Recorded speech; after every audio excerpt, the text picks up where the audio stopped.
Welcome to the Berks Oral Surgery Sit-Down, conversations with the leaders in oral and dental implant surgery in Berks County. Each episode provides insight into what we do at Berks Oral Surgery and Dental Implant Center.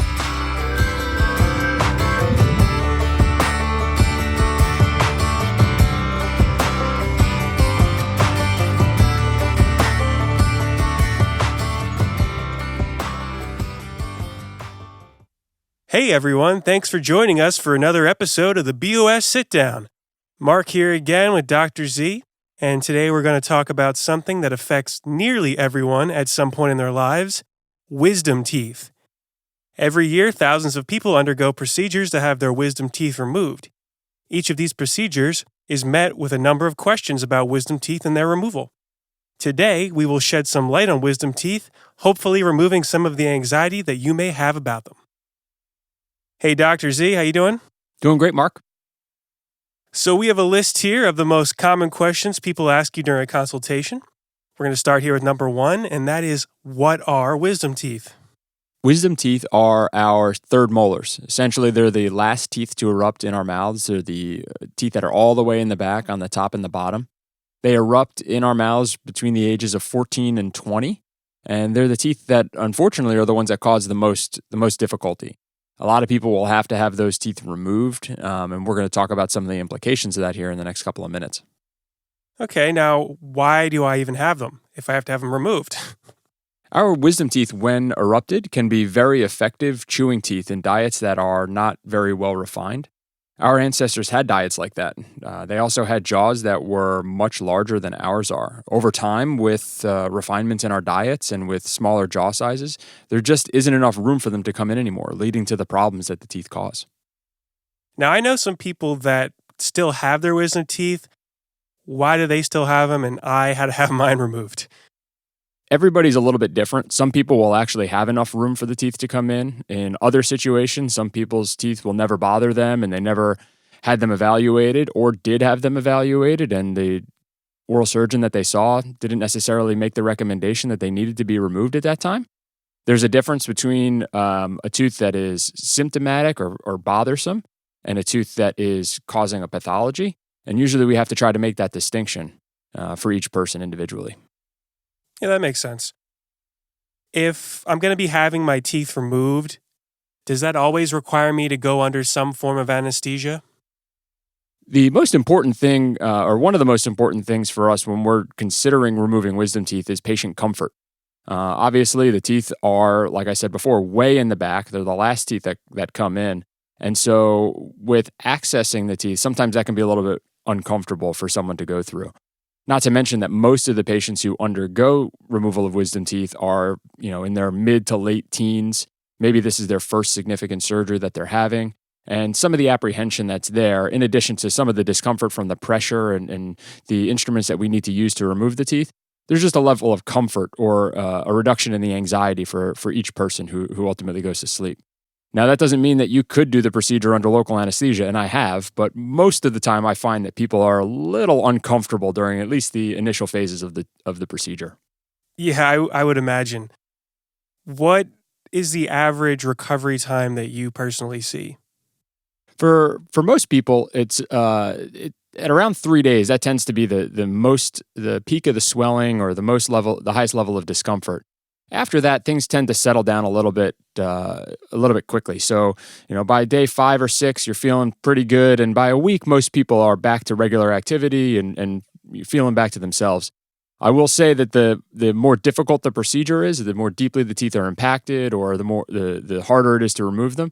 Those recoveries tend to be a little bit longer, and certainly there are people who do have some discomfort that can last, up to a week and a half or so. I can remember when I had my teeth out, actually by Dr. John of BOS, and I think my recovery time was about 3 days, and it really wasn't that bad. After 3 days, the swelling had gone down, and I felt fine. That's great, and that's actually pretty common as well. We'll have some people who feel back to normal even on the first day after the procedure. There are those cases where the teeth are either a little easier to remove or just not as bothersome to the patient, and they're back to doing normal things on either day 1 after the procedure or even the 2 days after. Since we're on the subject, I have to ask, do you still have your wisdom teeth or were they removed? That's a good question. I actually don't. I had my wisdom teeth removed when I was in high school, and actually had a similar course to you. By day, 2 or 3 after the procedure, I felt pretty good. I was one of the fortunate ones. What are the risks involved with having your teeth removed, your wisdom teeth removed specifically? So with the procedure, the lower wisdom teeth tend to be the troublemakers. They're the ones that tend to cause some of the problems as they come in. They tend to be the ones that don't have enough space. They come in on angles that allow them to be maintained in an impacted nature. And so those are the ones that are a little bit more challenging to remove. They also have roots that, as they go down into the jawbone, they get close to a nerve that runs in the jawbone. Now, that nerve is a sensory nerve, and it gives you sensation to your lip and your chin.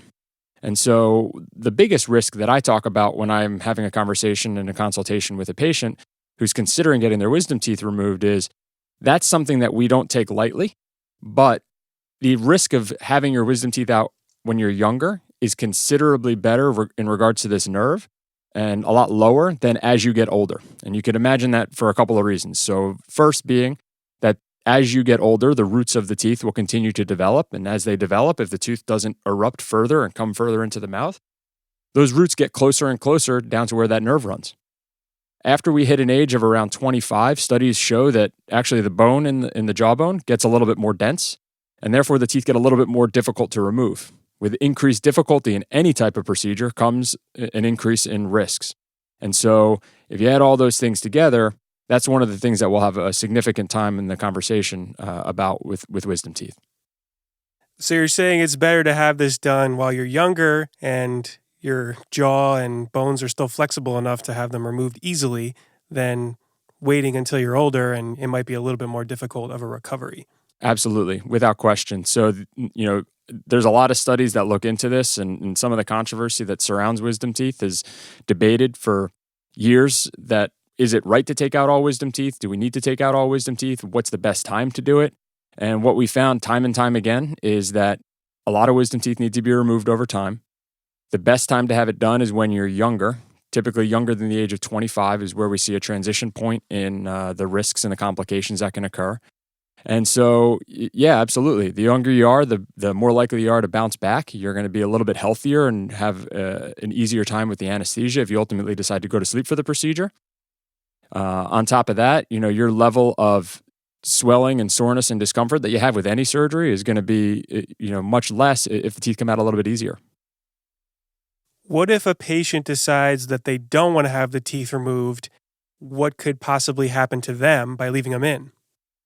For anyone who after the extent of the conversation with regarding their wisdom teeth decides they want to maintain their wisdom teeth, and that's a perfectly viable option, the recommendation is to have the teeth evaluated at least every year, if not every 2 years, to make sure that the teeth aren't causing a problem that person's not feeling. So you come into the office and you're 21 years old, you have your wisdom teeth, but you're not having any symptoms and there's no signs of pathology that are developing around the wisdom teeth. Certainly one of the options is to do something called active surveillance, where we're watching the teeth every year, every 2 years with an x-ray and a clinical exam to make sure that they're not causing any problems. The problem is that about 80% to 85% of wisdom teeth, or in 85% of people, at least one wisdom tooth is going to cause a problem.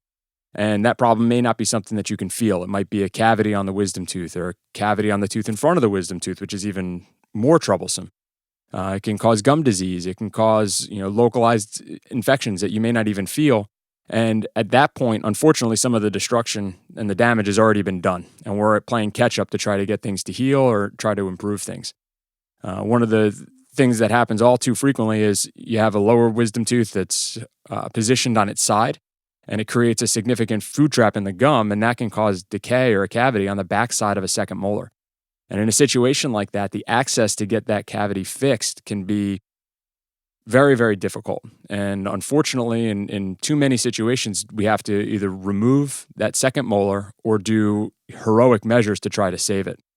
And all that could have been prevented by an examination at the right time and the removal of that tooth before all of this happened.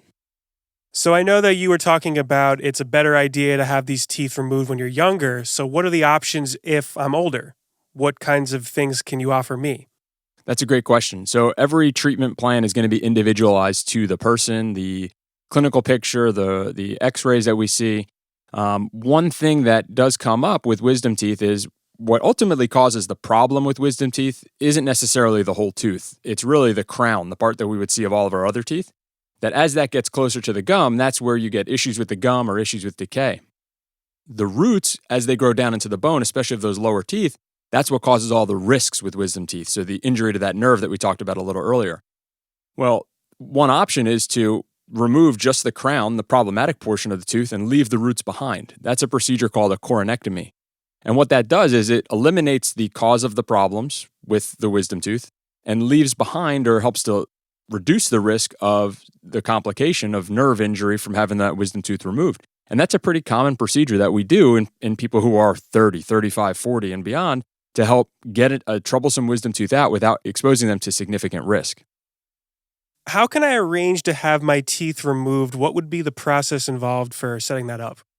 Well, that's pretty simple, actually. If you give us a call at Berks Oral Surgery, we'll be happy to set you up with a consultation.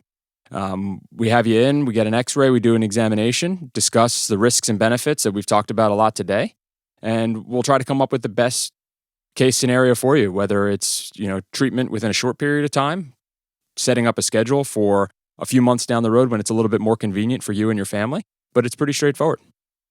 Well, thanks, Dr. Z, for answering the most common questions that you get as an oral surgeon. Next week, we'll be discussing a new topic on oral surgery, and we hope you tune in. Thanks so much for listening to this episode of the Berks Oral Surgery Sit Down.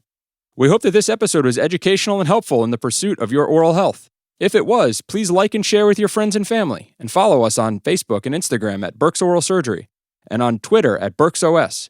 Visit our website at berksoralsurgery.com, and look for other episodes on YouTube channel Berks Oral Surgery and Dental Implant Center. While this podcast provides a wide range of information about oral surgery, it cannot and does not serve as individualized medical advice. Should you have questions about anything you have heard on this show, becoming a patient at Berks Oral Surgery is only a phone call away at 610-374-4093.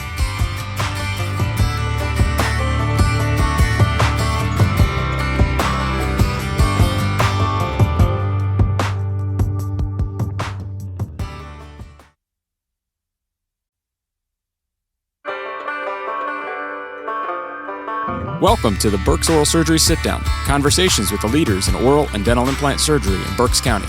Each episode provides insight into what we do at Berks Oral Surgery and Dental Implant Center.